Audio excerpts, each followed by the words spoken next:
Hi friends, welcome to Jastonse PSC. നമ്മൾ ഇന്ന് മാത്സിലെ ഒരു വെറൈറ്റി പ്രോബ്ലം ആയിട്ടാണ് വന്നിട്ടുള്ളത്. PSCയിൽ ഏതൊരു ക്വസ്റ്റ്യൻ പേപ്പർ എടുത്തു കഴിഞ്ഞ് കഴിഞ്ഞാലും ഇങ്ങനെ നമ്മുടെ ലോ ഓഫ് എക്സ്പോണൻസ് റിലേറ്റ് ചെയ്തിട്ട് കുറച്ച് ക്വസ്റ്റ്യൻസ് കാണാറുണ്ട്. ഇങ്ങനെയുള്ളൊരു ക്വസ്റ്റ്യൻ തന്നിട്ട് ഇതിൽ ഏതാണ് ചെറുത്, ഏതാണ് വലുത്, അല്ലെങ്കിൽ ഏതാണ് സെക്കൻഡ് പൊസിഷനിൽ വരുന്നത്, അസെൻഡിങ് ഓർഡറിൽ ഇതിനെ എങ്ങനെ അറേഞ്ച് ചെയ്യാം, അല്ലെങ്കിൽ ഡിസെൻഡിങ് ഓർഡറിൽ ഇതിനെ എങ്ങനെ അറേഞ്ച് ചെയ്യാം, എങ്ങനെ കുറേ ക്വസ്റ്റ്യൻസ് ഉണ്ടാവും അല്ലേ. അപ്പോൾ അത് നമ്മൾക്ക് എങ്ങനെയാണ് ചെയ്യേണ്ടത് എന്നുള്ളത് നമ്മുടെ സ്വയം മനക്കണക്കുമായിട്ട് പോയി കഴിഞ്ഞ് കഴിഞ്ഞാൽ നമ്മൾക്ക് ഇത് നടക്കില്ല. കാരണം അറിയാലോ, 2നെ 250 പ്രാവശ്യം ഇൻഡു ചെയ്യുക, 3നെ 150 പ്രാവശ്യം ഇൻഡു ചെയ്യുക, 5നെ 100 പ്രാവശ്യം ഇൻഡു ചെയ്യുക, 4നെ 100 പ്രാവശ്യം ഇൻഡു ചെയ്യുക. ഇതിൽ ഏതാണ് വലുത് എന്നുള്ളത് നമ്മൾക്ക് എങ്ങനെ അറിയും? പറ്റില്ല അല്ലേ. അപ്പോൾ അതിന് ഏറ്റവും നല്ലൊരു ട്രിക്സുമായിട്ടാണ് വന്നിട്ടുള്ളത്. അപ്പോൾ വീഡിയോ സ്കിപ്പ് ചെയ്യാതെ കാണുക, കാരണം വളരെ ഇമ്പോർട്ടൻ്റ് ആയിട്ടുള്ള ഒരു ക്വസ്റ്റ്യൻ ആണിത്. ഓക്കെ, ഇത് നമ്മൾക്ക് ലോ ഓഫ് എക്സ്പോണൻസ് ആണ് എന്നറിയാം, പക്ഷേ HCF LCM HCF കാണാൻ കൂടെ ഇതിൽ നമ്മൾക്ക് ഉണ്ട്. അപ്പോൾ HCF കാണാൻ എല്ലാവർക്കും അറിയൂലോ അല്ലേ. HCF ഹയസ്റ്റ് കോമൺ ഫാക്ടർ എങ്ങനെയാണ് നമ്മൾ HCF കാണുക, എങ്ങനെയാണ് LCM കാണുക, അറിയൂലോ അല്ലേ. അത് നമ്മൾക്ക് നോക്കാം. അപ്പോൾ ഈ തന്നിട്ടുള്ള സംഖ്യയിൽ ഏറ്റവും ചെറിയ സംഖ്യ ഏതാണ് എന്നുള്ളതാണ് ക്വസ്റ്റ്യൻ. ഓക്കെ, ചെറുത് ഏത് എന്ന് കണ്ടുപിടിക്കാനായിട്ട് നമ്മൾ എന്താ ചെയ്യേണ്ടത്? HCF ആണ് നമ്മൾ കാൽക്കുലേറ്റ് ചെയ്യേണ്ടത്. ഓക്കെ, HCF ആദ്യം നമ്മൾ കാൽക്കുലേറ്റ് ചെയ്യുക. അത് എന്തിനാണെന്ന് വെച്ച് കഴിഞ്ഞാൽ എല്ലാറ്റിനെയും നമ്മൾക്ക് കോമൺ ആയിട്ടുള്ള ഒരു നമ്പറിലേക്ക് കൊണ്ടുവരാനായിട്ടാണ്. ഓക്കെ, അപ്പോൾ എല്ലാറ്റിൻ്റെയും നമ്മൾ HCF കാണണം. അത് ഏതിൻ്റെയാണ്? എല്ലാറ്റിൻ്റെയും എക്സ്പോണൻസിൻ്റെയാണ് HCF കാണേണ്ടത്.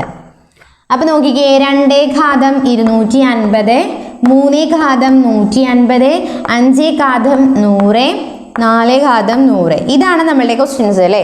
അപ്പോൾ എല്ലാറ്റിൻ്റെയും എക്സ്പോണൻസ് എടുത്തു കഴിഞ്ഞ് കഴിഞ്ഞാൽ 250, 150, 100, 100 തന്നെ. എങ്കിൽ ഇതിൽ ഏറ്റവും കോമൺ ഹയസ്റ്റ് കോമൺ ഫാക്ടർ ഏതാണെന്ന് ചോദിച്ചാൽ ഇതിൽ എല്ലാറ്റിലും കോമൺ ആയിട്ട് പോകുന്നത് ഏതാണ്? 100 പോവുമോ? ഇല്ല അല്ലേ. അപ്പോൾ 50 പോവില്ലേ? 50 25 പോവും, 150 പോവും, 100 പോവും, 100 പോവും. അതല്ലാതെ നമ്മൾക്ക് 50ലേക്ക് ഡയറക്റ്റായി എത്താൻ പറ്റില്ല എന്നുണ്ടെങ്കിൽ എല്ലാറ്റിലും 10 പോവും ഇല്ലേ. ഇതിൽ 25, ഇതിൽ 15, ഇതിൽ 10, then ഇതിൽ 10. ഇങ്ങനെയാണ് നമ്മൾ കാണുക ചെറിയ ക്ലാസ് മുതലേ അല്ലേ. അപ്പോൾ കൺഫ്യൂഷൻ ഉണ്ടാവില്ല. എങ്കിൽ ഇതിൽ 10, ദെൻ ഇതിൽ കോമൺ ആയി പോകുന്നത് എന്താണ്? ഇതിൽ കോമൺ ആയിട്ട് പോകുന്നത് 5 ആണ് അല്ലേ. 10 നമ്മൾക്ക് പോവില്ല, 25ലും 15ലും 10 പോവില്ലല്ലോ, 5 പോവും എല്ലാറ്റിലും. അപ്പോൾ 25ൽ 5 പ്രാവശ്യം, 15ൽ 3 പ്രാവശ്യം, 10ൽ 2, 10ൽ 2. അപ്പോൾ ഇനി ഇതിൽ കോമൺ ആയിട്ടൊന്നും പോകാനില്ല. അപ്പോൾ പൊതുവേ ഇതിൽ ഈ 4 സംഖ്യകളിലുമായിട്ട് കോമൺ ആയി പോകുന്നത് ഏതാണ്? ഈ 10ഉം 5ഉം ആണ്. സോ 10 × 5 ആണ് നമ്മളുടെ ആൻസർ. സോ 50. ഇങ്ങനെയാണ് നമ്മൾക്ക് എന്ത് കിട്ടുന്നത്? HCF കിട്ടുന്നത് അല്ലേ. ഉസാഖ നമ്മൾ കേട്ട് കാണും, ഉസാഖ എന്ന്. അപ്പോൾ ഈ ഉസാഖ 50 ആണ് എന്നുള്ളത് നമ്മൾക്ക് കിട്ടി.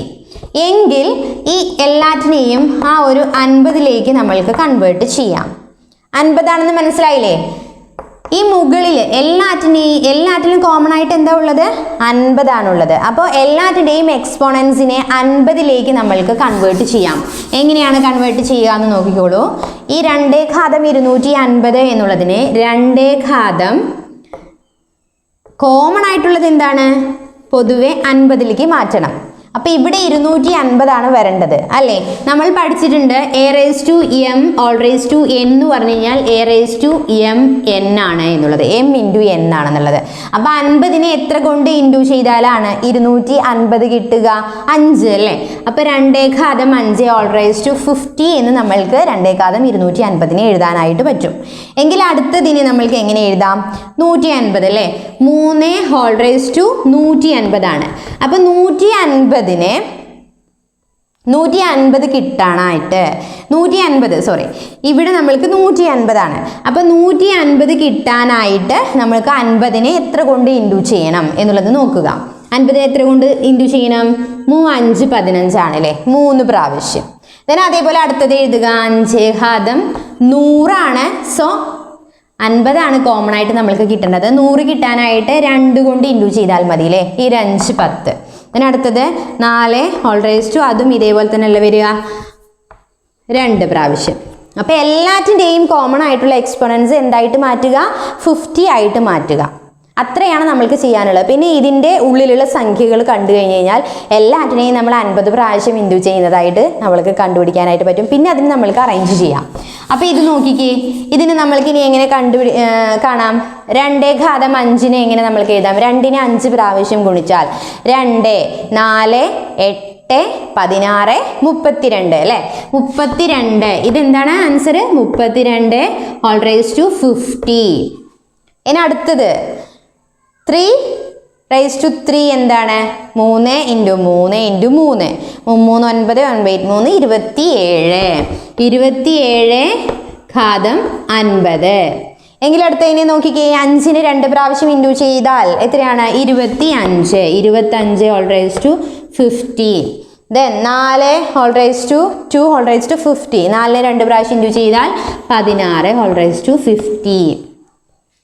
ഇനി ഇതിൽ നമ്മൾക്ക് സുഖമല്ലേ കണ്ടുപിടിക്കാൻ, ഏറ്റവും സിമ്പിൾ ആണ്. കാരണം 32നെ 50 പ്രാവശ്യം ഗുണിക്കുന്നതാണോ വലുത്, 27നെ 50 പ്രാവശ്യം ഗുണിക്കുന്നതാണോ വലുത്, 25നെ 50 പ്രാവശ്യം ഗുണിക്കുന്നതാണോ വലുത്, 16നെ 50 പ്രാവശ്യം ഗുണിക്കുന്നതാണോ വലുത്. അത് നമ്മൾക്ക് എല്ലാറ്റിലും എന്താണ്, എക്സ്പോണൻസ് കോമൺ ആണ്. സോ ഹയസ്റ്റ് എമൗണ്ട് ഏതാണോ, ഹയസ്റ്റ് നമ്മളുടെ ഫാക്ടർ നമ്പർ ഏതാണോ ആ നമ്പർ ആയിരിക്കും നമ്മളുടെ ഏറ്റവും വലിയ സംഖ്യ. അതുപോലെ ഏറ്റവും ചെറിയ സംഖ്യ ആയിരിക്കും ഏറ്റവും ചെറിയ എക്സ്പോണൻസ് എന്ന് പറയുന്നതും. അപ്പോൾ ഇതിൽ ഏറ്റവും ഫസ്റ്റ് നിൽക്കുന്നത് വലുത് ഏതാണ്, വലുത് ഇതാണ് അല്ലേ, ഫസ്റ്റ്. അപ്പോൾ അസെൻഡിങ് ഓർഡറിലല്ല ഡിസെൻഡിങ് ഓർഡറിൽ എഴുതുകയാണെന്നുണ്ടെങ്കിൽ ഏറ്റവും വലുത് ആദ്യം എന്ന് എഴുതുകയാണെന്നുണ്ടെങ്കിൽ ഇത് ഫസ്റ്റ് വരും, ദെൻ ഇത് രണ്ടാമത് വരും, ഇത് മൂന്നാമത് വരും, ഇത് നാലാമത് വരും. സോ ഏതാണ് ഏറ്റവും ചെറുത്, ഏറ്റവും ചെറുത് നിൽക്കുന്നത് 16 ഹോൾ റൈസ് ടു 50 ആണ്. ദാറ്റ് മീൻസ് അതിൻ്റെ ആൻസർ ഏതാണ്, 4 റൈസ് ടു 100 ആണ്. ഓക്കെ, ഏതാണ് അപ്പോൾ ചെറുത്, ഇതാണ് ചെറുത്. അപ്പോൾ എങ്ങനെയാണ് ചെയ്യുക എന്നുള്ളത് സിമ്പിളായിട്ട് ഏറ്റവും പെട്ടെന്ന് കണ്ടുപിടിക്കാനായിട്ടുള്ള ഒരു മെത്തേഡാണ്. ഇഷ്ടപ്പെട്ട് കാണുമെന്ന് വിചാരിക്കുന്നു, മനസ്സിലായിട്ടില്ലേ.